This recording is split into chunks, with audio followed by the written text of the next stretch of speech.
Assalamualaikum warahmatullahi wabarakatuh. Kali ini kita kembali di kelas kimia. Materi kita kali ini adalah pengantar dari elektrokimia, yaitu perbedaan sel volta dan sel elektrolisis. Sebelumnya kita harus mengetahui dulu apa pengertian elektrokimia, sel volta dan sel elektrolisis. Untuk elektrokimia adalah ilmu kimia yang mempelajari hubungan antara perubahan zat dan arus listrik, tetapi syaratnya berlangsung dalam sel elektrokimia. Kita harus tahu apa itu sel elektrokimia. Jadi sel elektrokimia adalah sistem yang terdiri dari elektroda yang tercelup pada larutan elektrolit. Berarti pada materi elektrokimia ini kita harus fokus pada larutan elektrolit. Sel elektrokimia terdiri dari dua jenis. Yang pertama sel volta dan yang kedua sel elektrolisis. Sel volta ini biasa disebut sel galvani. Untuk mengetahui lebih lanjut, ini ada disajikan dua gambar perbedaan antara sel volta dan sel elektrolisis. Kita lihat satu-satu. Yang sebelah kiri ini sel volta dan yang ini adalah sel elektrolisis. Pada sel volta di sini ada gambar energi dilepas, energi keluar dari sistem. Jadi sel elektrokimia ini anggaplah sistem, ya. Kalau di sel volta energinya dilepas, kalau pada sel elektrolisis energinya diserap masuk, ya. Lanjut, ada anoda oksidasi bermuatan negatif, katoda reduksi bermuatan positif. Jadi anodanya di sini negatif mengalami reaksi oksidasi. Ini reaksinya 0 menjadi +1, ya. X menghasilkan X positif, ya. Selanjutnya katoda mengalami reaksi reduksi. Contoh reaksinya ini E negatif, ya, elektron tambah Y plus menghasilkan Y. Ini reaksi reduksinya. Untuk energi bebas Gibbs atau delta G itu lebih kecil daripada 0. Artinya ini negatif, ya. Kalau misalnya dia sel elektrolisis, di sini ada disambungkan power supply, ya, atau baterai lah. Di sini bukan, ya. Bisa jadi jembatan garam, bisa jadi voltmeter, jadi dia tidak dihubungkan. Jadi pada anodanya oksidasi bermuatan positif, pada katodanya reduksi bermuatan negatif. Ini ada reaksinya, min A negatif menghasilkan A, ya. Berarti min 1 menjadi 0. Itu oksidasi. B plus menjadi B. Ini reduksi, positif 1 menjadi 0 biloxnya, ya. Jadi delta G-nya dia lebih besar 0.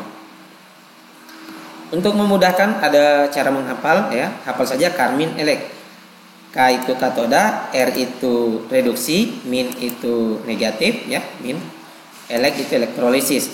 Jadi pada sel elektrolisis itu katodanya bermuatan negatif dan mengalami reduksi, ya. Jadi karmin elek, katoda reduksi, min elektrolisis. Bagaimana kita mau menghafal pada anodanya? Ya, anodanya kebalikannya. Anoda oksidasi positif, ya. Anoda oksidasi positif. Kalau untuk menghafal sel volta, ya kebalikan juga ini. Kalau di sel volta katodanya mengalami reaksi reduksi bermuatan positif. Katoda reduksi positif. Anoda oksidasi negatif. Seperti itu, ya. Selanjutnya, jadi kita lihat lebih lanjut lagi, ya. Kita bedah perbedaannya. Yang pertama perubahan yang terjadi energi kimia menjadi energi listrik. Semua yang ada di dalam sini adalah energi kimia dipakai menjadi energi listrik. Ini aplikasinya misalnya penggunaan baterai, ya, pada HP, pada aki mobil. Itu penggunaan energi kimia yang ada dalam baterai atau aki keluar menjadi energi listrik. Seperti itu. Kalau sel elektrolisis kebalikannya, energi listrik menjadi energi kimia, ibarat sesuatu yang dicharge, ya, dicas. Jadi kalau dicas, ya kan dari energi listrik menjadi energi kimia. Elektroda pada katoda bermuatan positif dan pada anoda bermuatan negatif. Sementara anodanya juga ini katodanya bermuatan negatif, anodanya positif. Ini salah, ya. Seharusnya ini katodanya negatif, ya. Anodanya positif. Ini terbalik. Karena Karmin elek tadi katoda reduksi min, bukan positif. Ini salah ya. Sel elektrolisis. Kita lihat pada komponen penyusun, apa saja komponen penyusun di sini.